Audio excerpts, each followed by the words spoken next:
तो देखिए students, chapter चल रहा था हमारा कॉन्ट्रैक्ट। जैसे हमने कल भी बात की थी कि कॉन्ट्रैक्ट एक ऐसा एग्रीमेंट है जिसमें आप कोई भी काम करने का मतलब एग्रीमेंट है वो किसी पर्सन को देते हैं। तो जो काम को करने वाला है वो कौन कहलाता है? कॉन्ट्रैक्टर। और जो देने वाला है उस काम को वो कहलाता है कॉन्ट्रैक्टी। और इसके बदले में कुछ क्या लिया जाता है? कुछ अमाउंट, कुछ चार्जेस होते हैं, है ना। उसको क्या कहा जाता है? Contract price. कुछ कंसिडरेशन होता है जिसको कहा जाता है कॉन्ट्रैक्ट प्राइस। आप देखिए, दो सिचुएशन हो सकती हैं, if contract is complete and if contract is incomplete. तो जैसे कल भी बताया था कि अगर आपका कॉन्ट्रैक्ट कंप्लीट है तो इट्स वेरी सिंपल कि आप इस तरह से टी परफॉर्मा बनाएंगे, है ना। और पर्टिकुलर्स अमाउंट ऊपर लिखेंगे contract account for the year ending जो भी है।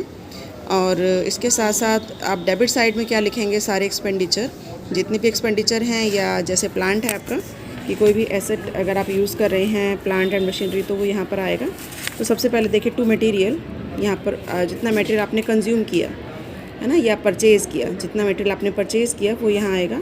To wages, to plant and machinery, to other expenditure, है ना। जो भी आपके एक्सपेंडिचर है वो कहाँ आ जाएंगे? डेबिट साइड में। मटेरियल के केस में आपने ये ध्यान रखना है कि अगर आपको मटेरियल कंज्यूम दिया हुआ है ना, तो मटेरियल परचेज आपको निकालना है। तो material consumed plus closing stock अगर कुछ है तो वो ऐड करके फिर आप यहाँ पर लिखेंगे मटेरियल परचेज्ड में, क्योंकि यहाँ पर परचेज्ड आएगा, कंज्यूम नहीं आएगा, है ना। क्योंकि कंज्यूम्ड हम कैसे निकालते हैं? Opening stock plus purchase minus closing stock. और अगर आप कंज्यूम दिया है तो आप क्या करेंगे?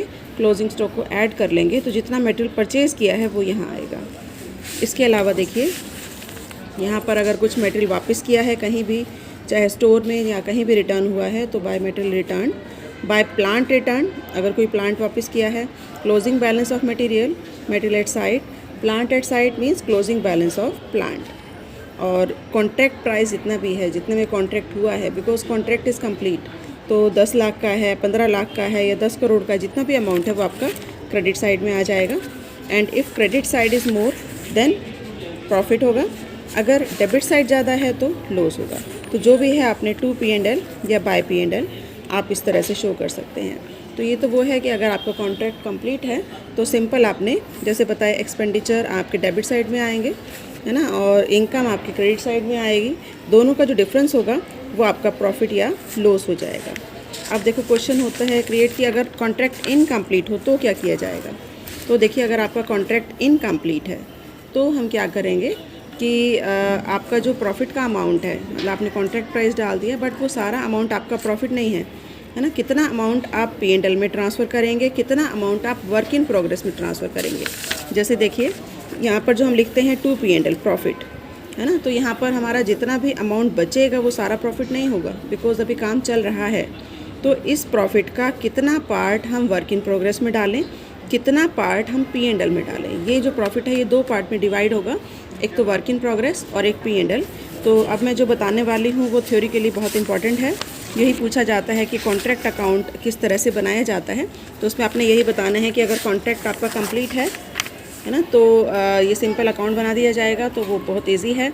लेकिन अगर इनकम्प्लीट है तो आपको वर्क इन प्रोग्रेस निकालना होगा, है ना। अब देखो, वर्क इन प्रोग्रेस में दो आइटम्स आती हैं। वर्क इन प्रोग्रेस मतलब कितना काम हो चुका है, इसमें दो आइटम आती हैं। एक होता है वर्क सर्टिफाइड, एक होता है वर्क अनसर्टिफाइड।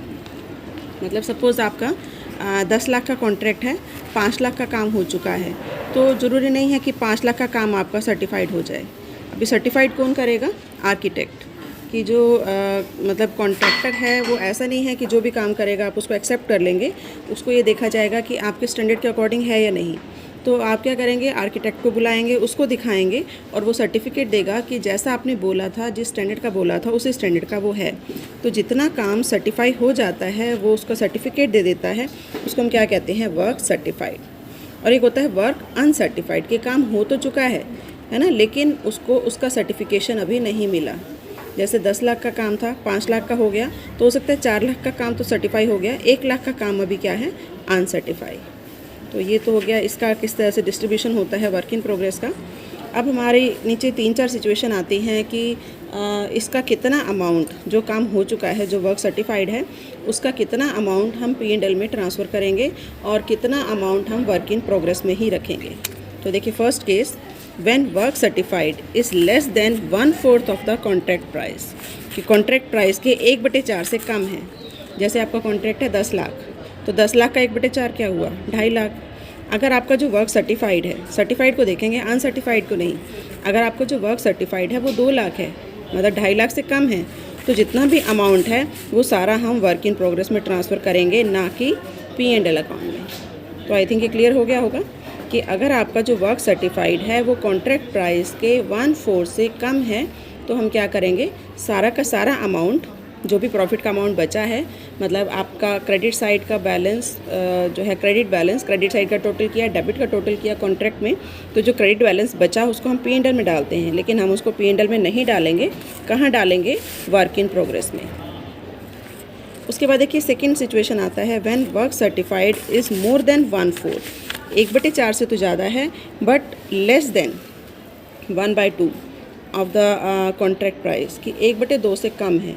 जैसे 10 लाख का कॉन्ट्रैक्ट है, तो आपका सपोज 4 लाख का, 4 लाख का वर्क सर्टिफाइड हो चुका है, तो वो 1/2 से कम है। 10 लाख का 1/2 कितना हुआ, 5 लाख, 5 लाख से कम है, लेकिन 4 लाख है तो 1/4 से ज़्यादा है। तो हम ये फार्मूला यूज़ करेंगे, amount of profit of contract account is transferred to P&L according to this formula. इस फार्मूला के अकॉर्डिंग आप प्रॉफिट को ट्रांसफ़र करेंगे। जितना अमाउंट ऑफ प्रॉफिट आपका बनता है वो इंटू 1/3, इसका 1/3 करना है, इनटू कैश रिसीव्ड, कि जितना कैश रिसीव हुआ है कॉन्ट्रैक्टर के द्वारा, डिवाइडेड बाय वर्क सर्टिफाइड। जैसे वर्क सर्टिफाइड का 75% मिल गया है, तो 75/100 है ना। तो जो भी अगर आपको अमाउंट दिया है तो आप अमाउंट ले लेंगे, cash received divided by work certified. तो फॉर्मूला क्या होगा, amount of profit into 1/3 into cash received divided by work certified. तो ये हमारा है कि अगर आपका जो वर्क सर्टिफाइड है वो 1/4 से तो ज़्यादा है, लेकिन 1/2 से कम है, तो इस फॉर्मूले के अकॉर्डिंग जितना अमाउंट आएगा वो हमारा कहाँ जाएगा, P&L में, और बाकी जो बचेगा वो कहाँ जाएगा, वर्क इन प्रोग्रेस में। तो आई थिंक ये भी क्लियर हो गया होगा। उसके बाद देखिए सेकंड आता है, व्हेन वर्क सर्टिफाइड इज़ 1/2, या तो आधा है या आधे से ज़्यादा है, लेकिन 90% से कम है, तो we can say when work certified is 50% to 90%, 50 से 90% है, तो फिर क्या करेंगे, अमाउंट ऑफ प्रॉफिट, जो प्रॉफिट का अमाउंट है वो इस फॉर्मूले के अकॉर्डिंग P&L में ट्रांसफ़र होगा। Credit balance of contract account वो तो आप लेंगे ही, इनटू जो ऊपर हमने किया था 1/3, ये देखिए यहाँ हम क्या करेंगे 2/3 है ना, तो इसका 2/3 into cash receive divided by work certified. तो यह फार्मूला होगा credit balance of contract account into 2/3 into cash receive divided by work certified. तो इससे जो हमें अमाउंट मिलेगा उस अमाउंट को हम डालेंगे P&L में, और बाकी आपका कहाँ जाएगा, वर्क इन प्रोग्रेस में। अब देखिए लास्ट सिचुएशन, कि जब आपका काम 90% से ज़्यादा और 100% तक, 90 to 100 के बीच में हो चुका है, पूरा 100 हो गया तो कंप्लीट हो जाएगा, है ना। 91% है, 92% है या 90% है, तो हम क्या करते हैं, एस्टिमेटेड कॉस्ट निकालते हैं। फिर प्रॉफिट जो निकाला जाता है वो एस्टिमेटेड कॉस्ट के बेस पर निकाला जाता है। तो अब देखिए एस्टिमेटेड कॉस्ट कैसे निकाली जाएगी, जितना टोटल कॉन्ट्रैक्ट प्राइस है वो आप लेंगे, है ना, और उसमें से हम क्या करेंगे, जो एस्टिमेटेड कॉस्ट है जो भी बताया ऑफ कॉन्ट्रैक्ट ऑन कंप्लीशन, जैसे 95% काम हो चुका है तो 5% कॉस्ट और निकाल के उसमें ऐड कर देंगे, तो ये आपकी क्या आ जाएगी, एस्टिमेटेड कॉस्ट। ये ऐड करेंगे टोटल कॉन्ट्रैक्ट प्राइस में, लेस करेंगे, तो ये आपका क्या आ जाएगा, एस्टिमेटेड प्रॉफिट। अब इसको आप P&L अकाउंट में डाल सकते हैं। अब देखिए एस्टिमेटेड जो कॉस्ट है वो कैसे निकाली जाएगी, net expenditure on contract to date, कि जितना एक्सपेंडिचर अब तक हो चुका है, जैसे 90% काम हुआ तो 90% तक का कितना काम हो चुका है, कितना अमाउंट स्पेंड हो चुका है, वो इसमें ऐड करेंगे जितने हमारे एस्टिमेटेड एक्सपेंडिचर हैं जो अभी होने हैं, 10% जो काम बचा है उसके ऊपर आपका कितना खर्चा आ जाएगा, वो ऐड करके ये आपका टोटल एस्टिमेटेड कॉस्ट आ जाएगा ऑफ कॉन्ट्रैक्ट ऑन कंप्लीशन। ठीक है, अब आपके पास आ गया ये एस्टिमेटेड प्रॉफिट। अब देखो इसका कितना पार्ट आप P&L में ट्रांसफ़र करेंगे और कितना वर्क इन प्रोग्रेस में जाएगा। तो देखिए कैसे निकालेंगे, estimated profit into work certified divided by contract price. एक तो फॉर्मूला ये है कि आप एस्टिमेटेड प्रॉफिट को work certified divided by contract price, इसे डिवाइड करेंगे तो जो अमाउंट आएगा ये P&L में जाएगा।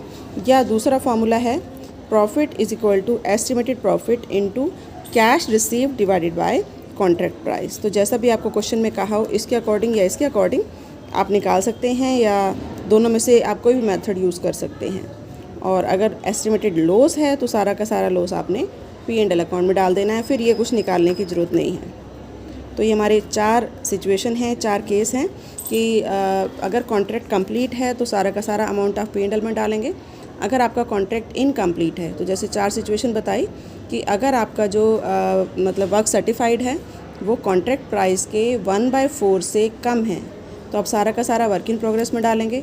अगर आपका जो वर्क सर्टिफाइड है वो 1/4 से ज़्यादा है लेकिन 1/2 से कम है तो उसका 1/3, जैसे भी आपको फार्मूला बताया था कि 1/3 into cash received by work certified, है ना, अमाउंट ऑफ प्रॉफिट। इसको हम कहाँ डालेंगे? P&L में। जैसे सपोज़ आपका 50,000 का प्रॉफिट है, इस फॉर्मूले से आपने निकाला तो 30,000 आपका आ गया, 30,000। तो 30,000 P&L में जाएगा, बाकी जो 20 बचेगा वो कहाँ जाएगा? वर्क इन प्रोग्रेस में। और अगर आपका जो वर्क सर्टिफाइड है वो 1/2 से ज़्यादा है, 1/2 या 1/2 से ज़्यादा है बट 90% से कम है, तो हम करेंगे credit balance of contract account into 2/3 into cash received by work certified. और अगर 90% या 90% से ज़्यादा है बट 100 से कम है तो जैसे बताया हम क्या करेंगे, एस्टिमेटेड जो कॉस्ट है वो निकालेंगे।